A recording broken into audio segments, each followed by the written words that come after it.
at 10. Are you ready? Happy New Year early. In 10, 9, 8, 7, 6, 5, 4, 3, 2, 1. Happy 2000! There's no way we could, like, fuck this up, right?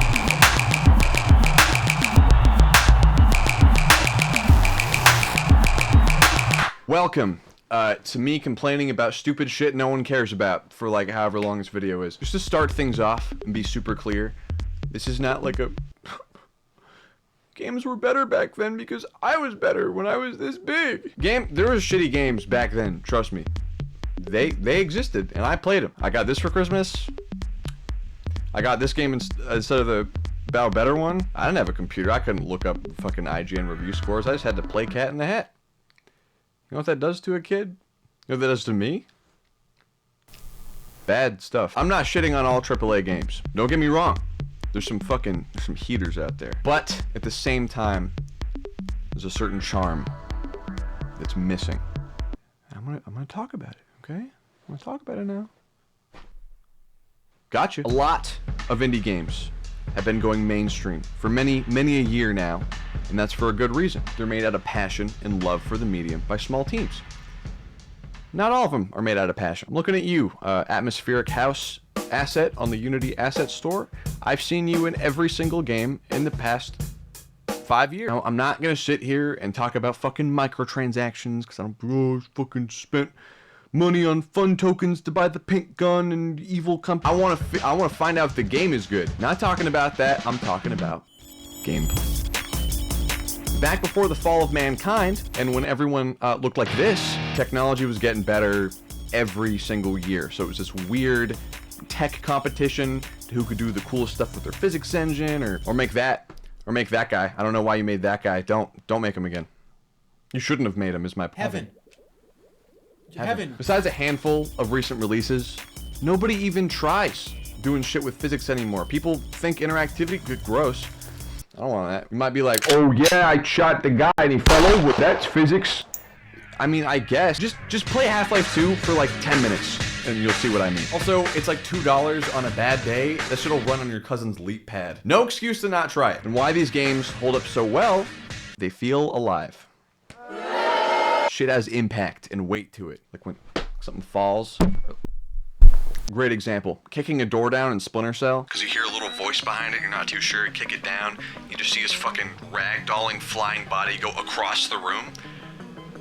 Funniest shit I've seen in my whole life. Also, they can do the same thing to you, and it's really fucked up. So, fair is fair, man. Just kick my ass. Whatever. Speaking of Splinter Cell, nothing AAA has come close to that game's AI, and that shit came out in 2005. Again, this big. I was real small. Like, the guards actually have perception of shit around them besides just seeing and hearing you. Like, if you left the door open, they'll be like,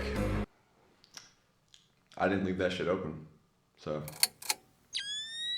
panic. Same thing with the lights. If they're looking for you and they notice there's a room and the light's out because you turned it off, they're like, yeah, I'm not going in there. It's fucking set up. See that shit? It's a setup. Three little... I see your night vision, dude. I'm not going in there. So...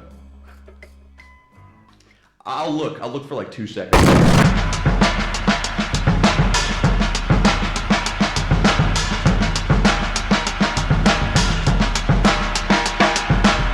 Really simple stuff in the long run that more people could be using, but they don't really care all that much. You know who made Splinter Cell? Take a guess. Ubisoft. It's fucking Ubisoft, dude. You made... Dude. I thought I knew you.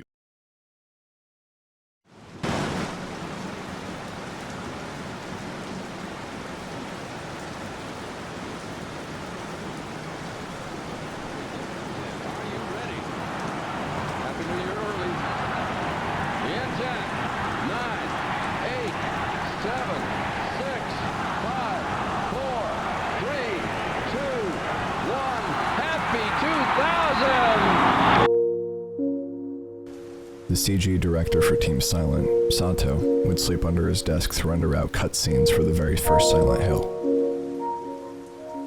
He would use the 150 unoccupied computers for processing power after everyone else went home for the night.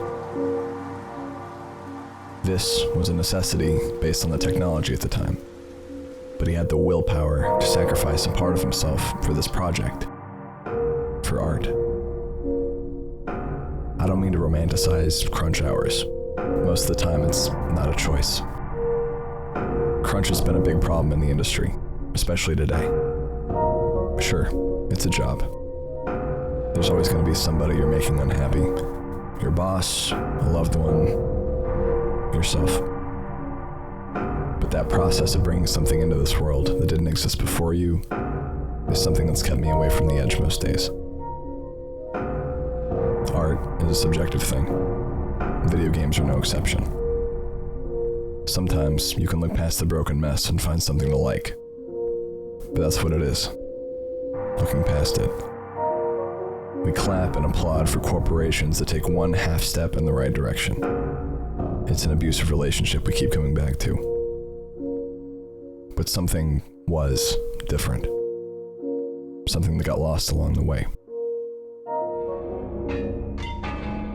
E3 finally shutting down, no more wait lines outside GameStop at midnight, every console, cell phone, computer stripping away its personality with each passing year, hard right angles where curves used to be, sanitizing the thing that already got cleaned 3 times over. Every new game has a controversy. None of these people seem happy. It hurts to miss something that you took for granted, a world you can never go back to. That's how our parents felt, and their parents as well. But sometimes that song from when you were a kid plays on the radio, and for a second, you can collect yourself. Okay, it's not going to be one of those videos where I'm like, oh, things were better because I was younger and life's hard. Fuck that, whatever. As of recording this, the Silent Hill 2 remake was released very recently and to critical acclaim. After months and months of old fans and new bashing on the trailers, doubting that Bloober Team could pull it off, they actually did it. This isn't a Silent Hill review, but I've had a bad outlook on modern gaming for a while now, with some exceptions, of course. But seeing the game I remember in such stunning detail running in real time just made me think of Sato, sleeping under his desk while everyone was home with their families, just to make sure it turned out right. That idea did kind of make me laugh a bit. I just imagine how pissed past Sato would feel knowing you can just do 3 clicks in Unreal Engine instead of sleeping at the office. His efforts were worth it though. Nothing tops the old cutscenes.